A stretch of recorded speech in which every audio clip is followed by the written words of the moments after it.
The first step is to prepare and safely raise the vehicle.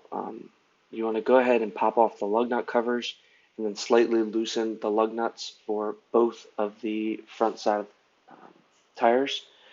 Once you have them slightly loosened, jack the car up. I get to cheat because I have the quick jacks, but use the correct jack point and jack the vehicle up and then completely remove the tires on both sides.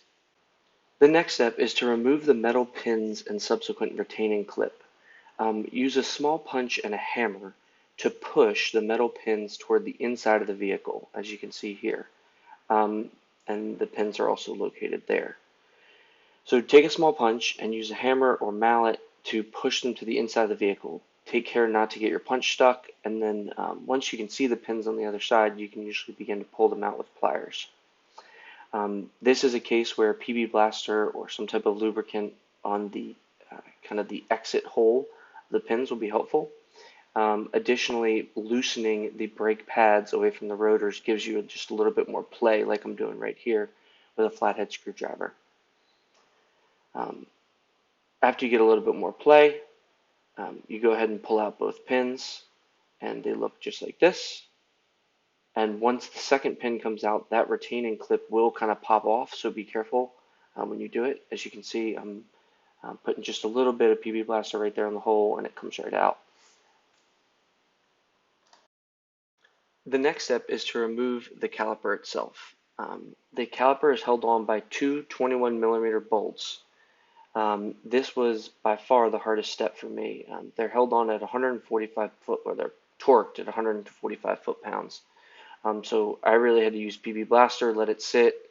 I tried my low impact torque wrench, it didn't work. So this was quite a struggle for me. As you can see, I did use PB Blaster and let it sit. Finally was able to knock it free. Once you've removed both of the 21mm bolts, both the bottom and the top, the caliper comes right off, and you want to hang it so that you do not put any stress on the brake line itself or on the wear sensor, just like that. The fourth step is to remove the old brake pads and replace the wear sensor if you're going to. So my wear sensor never actually went off, so I did not replace it, but I went ahead and popped the old one out like such, and then kind of just pried the brake pads loose, took off the caliper, and then knocked each one out.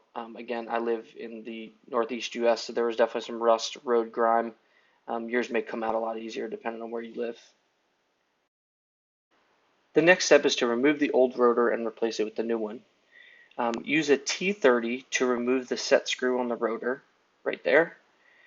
After removing the set screw, go ahead and hand insert a lug nut, just a couple turns so that when you wail away at it, the rotor doesn't fall down and smash or break anything. Give it a couple good whacks. Eventually it will pop free. Once it pops free, take off the lug nut and the rotor. Go ahead and clean up the wheel there. Put the new lug nut, or put the new rotor back on. Put the set screw, tighten it. It's just hand tight, and then you're good to go. The next step is to install the new brake pads. Start by understanding which brake pad goes on which side of the caliper. So my brake pads had a notch on either side, so I could use either one. But you want to make sure that the one with the notch should go where the wear pad sensor is. So oftentimes on the inside of the vehicle. Put the caliper back on, clean it up, and then just hand tighten a couple turns the 21mm bolts so that it's loosely in place. At that point, go ahead and kind of pre-fit where the pads would go. If the brake pads don't seem to fit, take off the caliper and use a C-clamp to compress the pistons until they will. The goal is to apply lubricant everywhere where it's green, so straight lines and where the star is. Take care to only install the lubricant on the metal portions of the pad, and when you do slide the pad in, try to line it up as closely as possible so that the loops in the brake pad line up with the loops where you're going to push the pins through the caliper. Again, I used a hammer there to kind of knock it in.